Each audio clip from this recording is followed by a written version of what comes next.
Watches tend to resonate with people due to their romantic narratives and lifestyle association.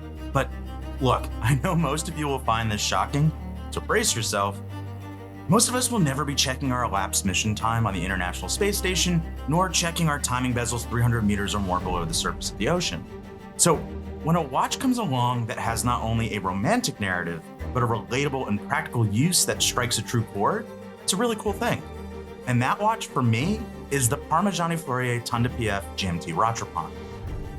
As you can see, this review is personal for me because I own the original Tonda PF GMT Rattrapante with a blue dial from 2022. However, at Watches and Wonders 2025, a stainless steel sequel made its debut with a new Verzasca green dial.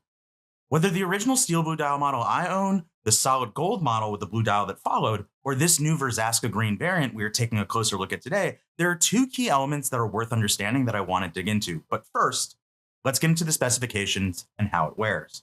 The new Parmigiani Fleurier Tonda PF GMT Rattrapante Verzasca green, as its name suggests, features a new Verzasca green dial color. In renders, it may not seem a far cry away from the original Milano Blue dial, but in person, the Milano Blue dial is darker than you would expect, at times appearing almost black. This new green dial, however, is green in any lighting and has a slightly more casual feel in its hue. And it's such a distinct shade of green I haven't really seen from any other brand, so it remains refreshing despite green dials being more popular than ever. It is a 60-meter water-resistant watch with a 40-millimeter stainless steel case that is a rather slender 10.7 millimeters thick. There's an impressive heft to it on the wrist, in part due to the quiet incorporation of precious metal via its thinly coined or fluted platinum 950 bezel.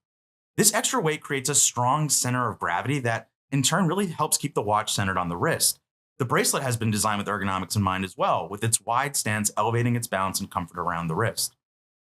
Its butterfly clasp does not have a micro-adjust system of any kind, but the links have been sized to have a more compact length that you would see on other brands' half links, effectively a bracelet full of half-link size links. In cooler weather, my Tonda PF GMT Rattrapante fits like a glove, but as the weather has warmed up a little bit, I have to say that I at times feel a bit between sizes.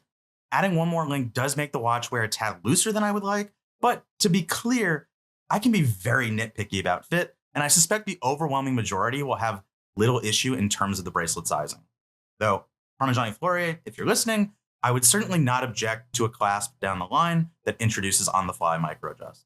Before we dive into the caliber, it's worth saying just how exquisite the external finishing is.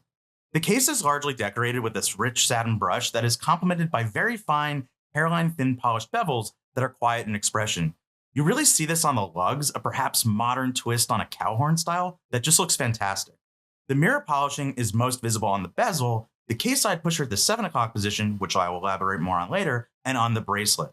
And I love how as the bracelet tapers, the brush link pieces thin out as you reach the clasp. There are these like two brush links next to the polished edges. It's really cool. The 48-hour in-house micro-rotor automatic PF051 is also finished to a top-notch standard with beautiful striping and fine beveled edges on the bridges. With its micro-rotor architecture, you have a nice unobstructed view of the components that are alive and making the caliber tick, and the micro-rotor itself is worthy of admiration, executed in rose gold, decorated with hand guilloche and beveling as well. Now that we all understand the spec, let's get into its distinct and defining functionality and design philosophy. Firstly, what is a GMT Rattrapante? Well, the name is a little misleading in that it is not really a watch with a GMT function. But in my opinion, it's actually something that is better, a travel time complication. While you remain in your local time zone, the watch will appear to display only the hours and minutes, whereas a GMT will always have a hand visible to indicate an additional time zone. It is only through the depression of a case-side pusher at the 7 o'clock position, both the most visually pleasing position and the easiest and most comfortable position to engage with it for the wearer, that the complicated nature of the watch reveals itself. With each press, the local hours hand will advance forward 1 hour, revealing a rose gold hand that was hidden beneath that will remain in sync with your home time zone. This is where we get into the concept of what a Rattrapante is. Rattrapante roughly translates to catch again, or to take again. Parmigiani Fleurier cleverly remixed this mechanism, utilizing it for the purpose of a travel time functionality instead of a chronograph recording multiple time intervals. So the hours hand and the hidden rose gold hours hand rotate together in the same position until you hit the pusher to jump the local hours hand forward, in turn indicating 2 different hours despite originally sharing a starting point. The rose gold hand will remain at your home hours no matter how many times you hit the pusher. Then, when you return home and the local time would once again be your home time, a color-coordinated rose gold pusher within the crown will reset the display, resetting the white rhodium-plated 18-karat gold hand to catch up or return home above the position of the rose gold hand, hiding the rose gold hand beneath it once again. The incorporation of rose gold is not a mere play for a pop of color. Rather, its warm hue represents the warmth of home, and this hidden hand and crown pusher share rose gold as a material to indicate how they are both tied to this functionality and representation of returning to home. Call it romantic, I call it thoughtful design that showcases practical beauty. The second, more philosophical element to understand is the concept of private luxury. Private luxury, in short, and in Parmigiani Fleurier CEO Guido Torini's own words as it pertains to the brand's watches, are timepieces that are for the wearer's own pleasure and education. Despite more and more buzz surrounding the brand within the watch collecting niche, the objective is a watch that, until looked up at close while on your wrist and understood technically, largely it flies under the radar. Not to be peacocked or flexed, but adored strictly by those willing to traverse and take in the rich layers of design intent and discover Parmigiani's mastery of watchmaking. For example, the hand-performed barleycorn guilloche is executed in a much finer and smaller pattern that is more understated and only reveals itself under direct light viewed up close. It's just for you.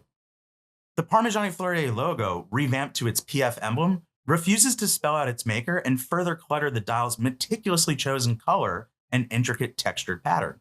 In fact, this elliptical seal is borrowed from the seal previously only found engraved on the surface of the brand's movements, bringing a hidden element to the forefront to create more of a subtle nod to the maker. Why spell it out if it's just for you, right? To wrap up this key element, this is a watch and brand that does not seek to brag about itself nor beg for attention. It's if you know, and a signal you are part of a community far more interested in the fine watchmaking behind a watch than the hype or superficiality generated by its branding. That being said, being constantly surrounded by watch nerds who get it and are excited to see the watch on my wrist, I'd be lying if I said I didn't take pleasure in the reactions I get from people when they see me wearing mine. But again, this is really strictly within the community. The majority of the time, say when I'm waiting for a light to change at the corner of a crowded New York City sidewalk, and I pop the watch out from under my sleeve to look down at the dial and check the time, I know it's all just for me, hidden in plain sight, and think to myself, if only those around me knew what I was lucky to have on my wrist. The Parmigiani Fleurier Tonda PF GMT Rattrapante Verzasca Green is available now for purchase and is priced at $31,100 US.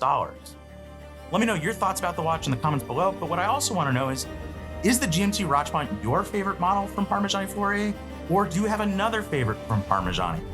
Let me know, and also let me know if you'd love to see us do a review on the channel, because we could probably make that happen if we try hard enough. Thanks for watching, be sure to subscribe to the channel, and as always, I will see you on the next one.